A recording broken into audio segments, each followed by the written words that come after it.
पहिली गोष्ट, Iran America युद्धाला आता 75 दिवस होत आहेत.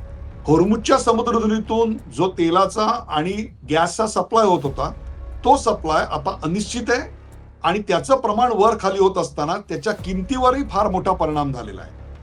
असं होत असताना या देशावरचं ऊर्जा संकट गडद होत चाललेलं आहे आणि म्हणून याचा वापर कमी करा असं सांगणं म्हणजे आर्थिक आणीबाणी डिक्लेअर करणं अजिबात नव्हतं.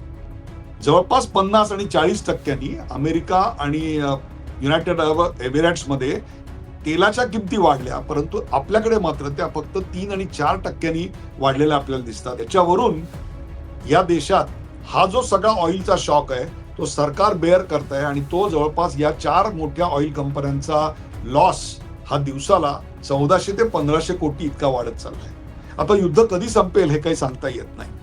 त्यामुळे या सगळ्यावर तोडगा काढण्याकरता म्हणून खूप मोठ्या प्रमाणात आपल्याला काहीतरी मोर्चे बांधणी करणं गरजेचं होतं आणि म्हणून युनायटेड अरब एमिरेट्स हे नरेंद्र मोदी यांच्या दौऱ्यातलं पहिलं ठिकाण होतं.